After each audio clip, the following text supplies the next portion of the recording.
Well, those of a certain age will remember in the 70s being issued with petrol rationing coupons. Yeah, massive wars in the Middle East threatened fuel supplies in just about every country around the world, a situation we saw repeated recently when Russia invaded Ukraine.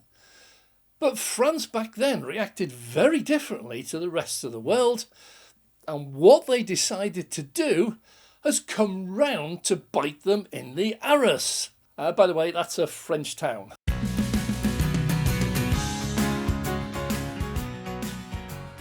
Hi, I'm Dave. Welcome to Dave Takes It On. Looking back into the 70s, crude oil came from the Middle East. That was it, full stop. Even America, it had a relatively small oil industry at the time. The North Sea oil was just starting up, but a distant dream. Meanwhile, Israel, which seemed to have been at war with somebody for every day of its entire existence, entered a dramatic escalation period of conflict. And the Middle East hovered on the brink of a very real all-out war. The world panicked, and many countries introduced energy cutbacks. We in the UK, we had the 3-day week, and we had a rolling scheduled electricity power cuts system. I remember them well because at the time I was living in Newquay down in Cornwall. I lived in a modern, just built, all-electric house at that time. That was good.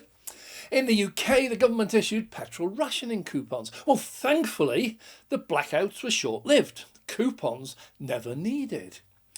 But the world learned an important lesson. Energy security was a vital factor in the modern world. Well, since then, America's expanded its oil industry. UK poured a massive amount of money into the North Sea, then sold it all. Germany decided their secure future was in not the Middle East, but Russia. I wonder how that one worked out. And other countries all made different plans, but France was unique. They went a lot further. They decided that nuclear was the answer.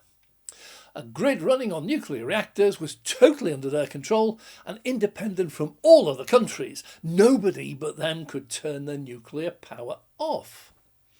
So a massive nuclear reactor building programme was launched that would quickly make France the country with the world's largest nuclear powered grid. Well, 2 decades earlier, America had seen a similar huge expansion, not necessarily of nuclear, but after the Second World War, they embarked on a massive building programme, road, rail, town, infrastructure, building, everything.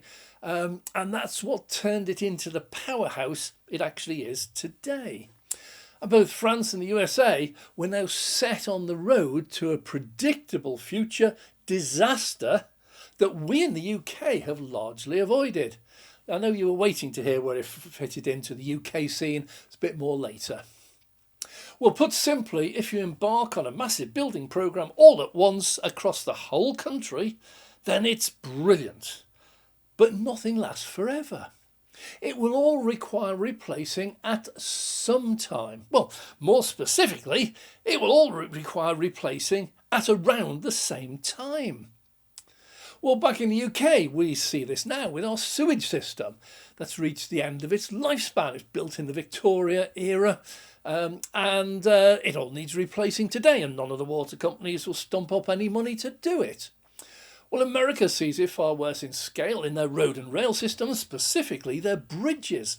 They're on the point of failure, some of them actually falling down.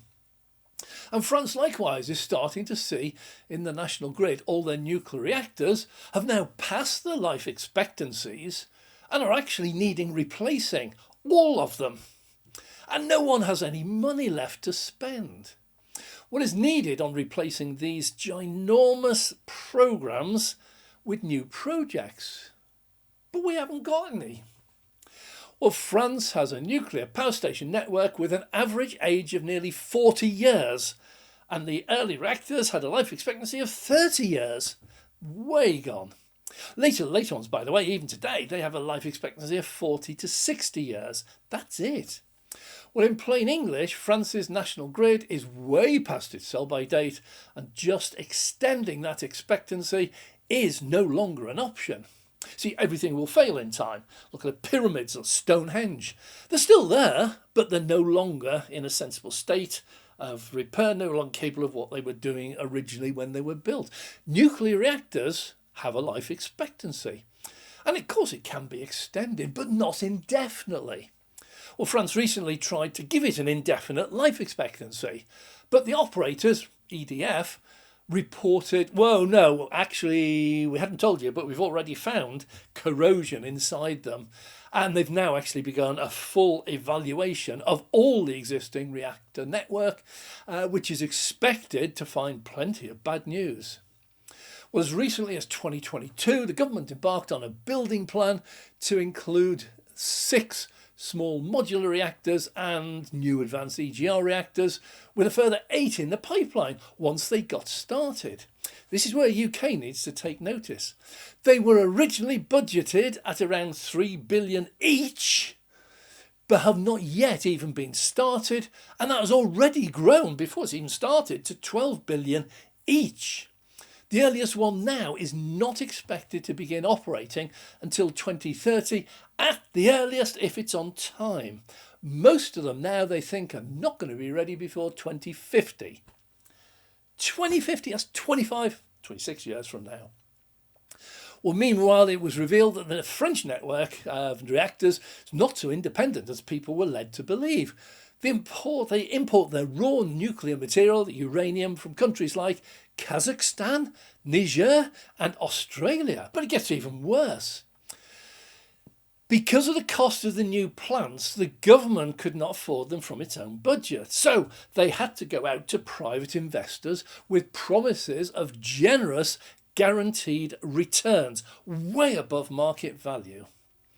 We now are trying to do exactly the same here. Our government can't afford new ones. We're going to the Chinese asking for their money. But we have to give them something.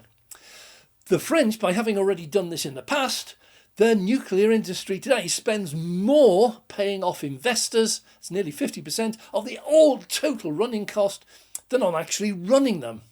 But again, the elephant in the room remains the disposal of waste products. This remains seriously dangerous to mankind for decades, hundreds, or in some cases, could be thousands of years. Put simply, wherever you store it must be bullet, bomb, terrorist and natural disaster proof, indefinitely. Bury it in an underground chamber and a single earthquake could release that into the underground water aquifers, and that will make your entire drinking water supply deadly. The UK really needs to have a look back at what the French have done and what the results are to see whether nuclear is the way forward for us. Well, over there today, nuclear still provides about 3/4 of French electricity, while renewables add up to a mere 21%. That's exactly half of what we've got. Could this be because over there investors get a much better return on the money with nuclear, while here in the UK they don't? Or is that just me being sceptical? Well, whatever it is, France is running out of time, running out of options. Their pollution and climate change targets eliminate most of the options that we in the UK adopted.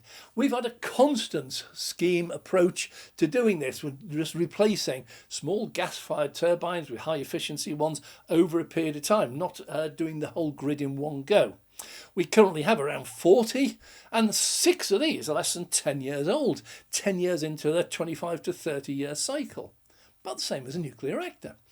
Most still have a very healthy life ahead of them and are only being phased out here because over here renewable electricity is proving to be very much cheaper to produce, and investors are now making better profits from renewables without having to guarantee stupid rates to pay.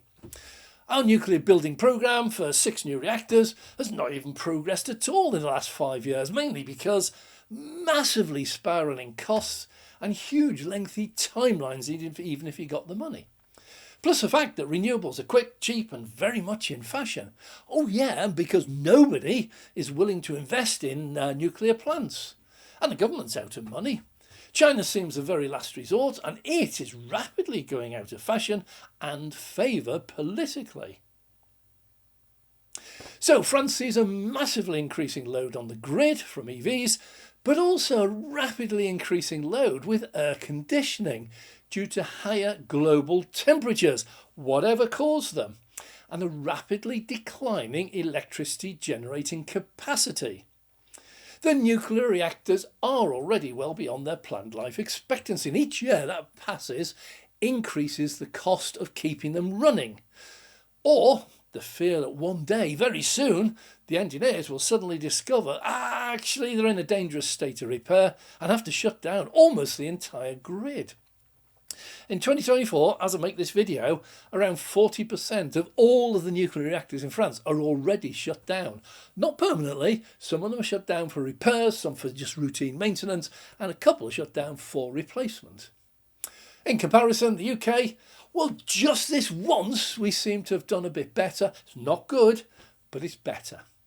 So thanks very much for watching. I'm Dave. If you've enjoyed this video, please click the like button. If you want to see more, please subscribe. It makes such a difference to the algorithm.